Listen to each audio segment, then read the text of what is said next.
Good evening, love. How's your day? Sobrang pagod. Kanina ko pa gustong umuwi kasi panikoda yung boss ko eh. Kahit yung hindi ko naman dapat gagawin, sa akin pinapagawa. Galit ka ba? Oo naman. Sino hindi magagalit sa kanya? Tsaka ba't mo pa tinatanong yung obvious? Bakit mo naman ako tinataasan ng boses? Ako ba kaaway mo? Okay, sorry Viv. Pagod lang talaga ako. Then bakit late ka na nakauwi?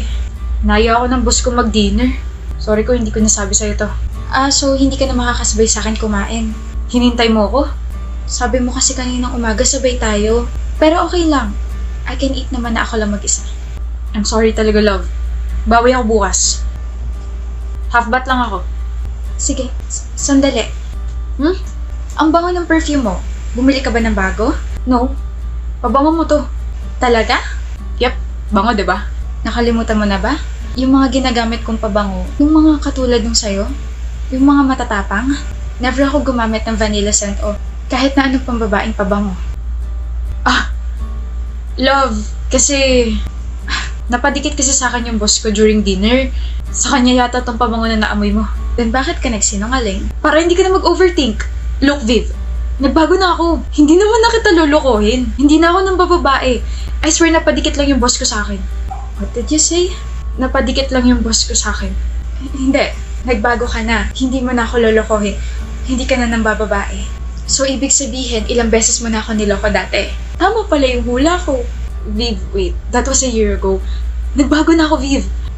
Viv, huwag kang lalapit dahil nagsisimula na ako mandiri sa'yo. I asked you a lot of times. I gave you a chance to tell the truth. Pero totoo pala talaga. Sinabihan mo pa ako na nahihibang na ako na gawa-gawa lang yun ang utak ko. Kahit siguro ilang beses mo sabihin na nagbago ka na, kahit ilang beses kang mag-explain, hindi na mawawala sa utak ko yung sinabi mo. Ano pa ba tinatago mo, Ambrose? Wala na. Wala na akong tinatago. See? Hindi na ako naniniwala. No, I can't marry you. Viv, malapit na yung kasal natin. At malapit na rin ako maubos, Ambrose. I really can't marry you. Viv. We listen and we don't judge. BFF edition. Pag may nag-chat sa akin tapos hinihingi yung number ko, sa'yo yung binibigay ko. We listen and we don't judge. Nung high school tayo, lumapit sa akin yung crush mo tapos may pinapabigay siyang letter. Hindi ko binigay sa'yo kasi gusto ko parehas tayong single hanggang sa makagraduate tayo. We listen and we don't judge. Gamit ko yung panty at bra mo ngayon. Nung college tayo, one time pinakopya ka, diba? Pero minali ko muna lahat ng sagot ko.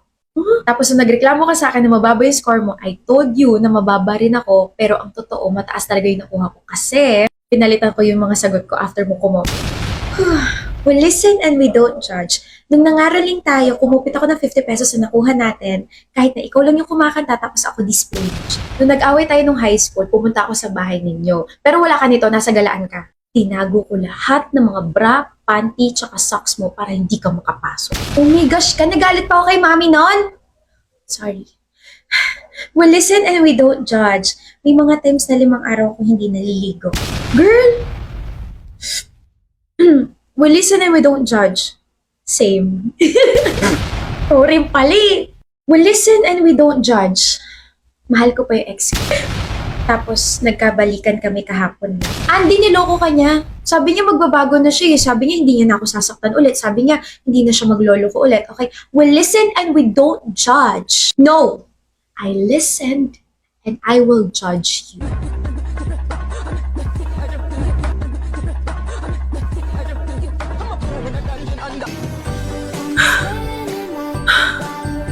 Tapos ka naman, Ermo. I hope you learn something. Listen and we don't judge. Aba, hindi pa siya tapos. Nagpanggap ako nagkabalikan kami ng ex-con cheater para pagurin ka magsalita. Gumanti lang ako kasi dahil sa'yo hindi kami nagkatuloy ng crush ko nung high school. Nauhaw ako rin Kami na ni Yani. Oh my gosh. I'm sorry, but What? I knew it. Grabe, pero I don't know what to feel. Like, seryoso ba yan? Baka naman pinaprank yan lang kami. Kami na nga ni Ronnie, bakit ba ayaw niya maniwala? Kasi nasa iisang circle tayo. And, isn't that a bit awkward kapag nag-break kayo? Sino may sabi magbe-break kami? Forever na to. Right, Yani? Hindi ka nagsisin sa group chat kaya nandito ako para ibalita sa'yo na may barkada gathering mamaya. Miss ka na nila. Nandun ba siya? Si Ronnie. Sino pa ba? Oo, nandun siya. Ayoko, hindi ako sasama. Pakasabi busy ako. Na naman, Yani? Ronnie said na nag-end naman yung relationship niya ng maayos. Nung tinanong kita, you agreed. Pwede wala nang awkwardness yun. Dali na, sumama ka na. Haya. Ayoko. Fine. Hello. Yan, nag-video call na lang ako sa'yo para kahit paano makita ka nitong mga to. Wait lang ah. Ronnie? Sabi ni Haya, busy ka raw kaya hindi ka makapunta. Busy? Yan ba mukhang busy? Anong ginagawa mo rito? Akala ko ba babalik na tayo sa dati? Umalis ka na. Na hindi awkward, na hindi nag-iiwasan na... Yani, it's been more than a year. Mas lang dinagal ng relasyon natin. Ano? Di ka pa rin nakaka-move on? Binabahira mo yung barkadi. Akala ko ba okay na tayo? Hindi. Hindi tayo okay. Okay tayo kasi yun yung pinaniwalaan mo. Pinangunahan mo yung emosyon ko. Never tayo magiging okay, Ronnie. Hindi ka pa nakaka-move on. Hindi pa. Kahit gustuhin ko, hindi pa ako maayos. Don't tell me, mahal mo pa ako. Yani, may bago na akong girlfriend. No offense pero, hindi ako bumabalik sa ex. Di na kita mahal. Ano ka, special lugaw? O yun naman pali. Ano sabi mo? Months lang yung tinagal natin? Oh, 7 months. Pero more than 1 year mo na ako nasasaktan. Yung sakit. Yung ginawa mo. Lahat yun. Nasa utak ko pa rin. Hindi kita maintindihan, Yani. Tapos na. Hindi mo ka talaga ako maintindihan kasi hindi naman ikaw yung niloko eh. Hindi mo ramdam yung trauma na binigay mo sa akin nung nakita kita may kahalikan sa bar. Ilang beses ko bang uulit-ulitin sa'yo, okay? I was drunk. Akala ko ikaw yung hinahalikan ko. Akala mo pa rin ba na ako yung kausap mo na nakikipaglandian ka sa chat? Look, naboringan ako sa relasyon natin kaya naghanap ako ng excitement. Pero sana hindi mo nalang masyadong dinamdam yun kasi sa'yo pa rin naman ako babalik eh. Alam mo kung bakit hindi ko pa rin masabi sa barkada yung totoo? Kasi nauna mong sinabi na okay tayo. Na maayos tayo naghiwalay. Kaya umagri ako, di ba? Kaya ako na yung lumayo. Kasi nahiya naman ako bigla eh. Mas maganda na kumpleto tayo. Mahiya ka naman sa kanila. Ikaw yung sumisira sa buong barkadi. Alam ko makapal yung mukha mo, pero may mas ikakapal pa pala yan, no? Umalis ka na at huwag ka na magpapakita rito, Ronnie, kasi maroni ka. Naroronihan ako sa'yo. Ditiri ako sa'yo. Kaya umalis ka na. Bala ka sa buhay mo. Hey, ba't kayo nandito? Di ba may barkada gathering kayo?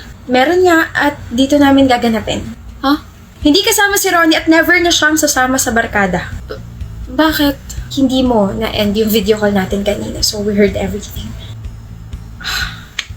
I'm sorry for not telling the truth. No, I'm sorry. We're sorry for not being there for you. Mukha lang kami mga siraulo pero hindi kami natotolerate ng mga cheaters. Ano mo siraulo? Ikaw lang yun. Oo nga, damay mo pa kami. Grabe naman kayo. Thank you for being here. Anyway, thank you for being strong, Yani, okay? Nagdala kami mga pagkain dito and I say we eat, we watch, we play, and we stay. No raw? Ay, hindi ka kasama.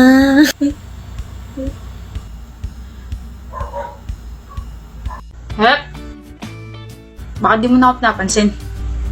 Wala. Hazel. Wala nga, Anton. Dahil ba ito sa pag-amin ko 2 weeks ago? Hindi ako magsusorry sa confession na ginawa ko. I just want you to know na totoo yun. Matagal na kitang gusto. Sorry, Anton. Hindi kasi pwede. Bakit di pwede?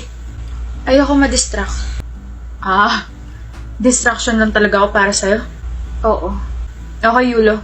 I take it back. Hindi na kita gusto. Kalimutan mo na lang lahat ng mga sinabi ko. Pati na rin lahat ng mga interactions natin. Bakit di na kayo nagpapansin ni Anton? Wala na ba kayong love and hate relationship? Mukhang si Jairen na kinukulit niya ngayon Hayaan mo siya. Baka sila na. Hindi sila. Okay, huwag ka magalit.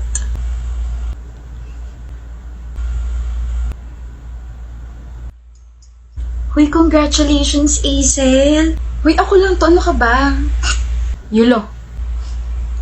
Cruz. Azel. Anton. Congrats sa mga awards mo. Tsaka, congrats ka sa graduate na tayo. Congrats din. Pwede na, ano? Ha? Pwede? Ano pwede? Hindi pwede noon dahil hindi pa tayo tapos mag-aral. Pero ngayong graduate na tayo, pwede na ba kitang kulitin ulit? Pwede na ba ulit akong umamin sa'yo? Pwede na ba kitang ligawan? Pwede na ba kitang magustuhan? Mahalin? Gusto mo pa rin ako? Ako lang ba si Jaira? Ha? Hindi ko kailanman nagustuhan yun. Di ba sabi ko, ikaw lang para sa akin? Weh, oo nga, ikaw lang. Ho, Yulo, huwag masyadong lumaki ang Yulo mo, ah. Mayabang ka pa naman kapag may umaamin sa'yo. Sa'yo lang naman nawawala angas ko eh. Di nga ako nakaubra nung umamin ka 7 months ago. Ngayon pa kaya na gusto na rin kita. Di ka, papakilala ka sa parents ko. Huh? Agad? Di ba nanliligaw ka? O ligawan mo na agad sila. Don't worry, pwede na akong magka-boyfriend. Maayos ba ako, Yulo? I mean, Bob, Azel? Maayos ba ako tignan? Maayos ka, kaya halika na, Pogi. Time na para ma-intimidate ka sa kanila. Yulo naman!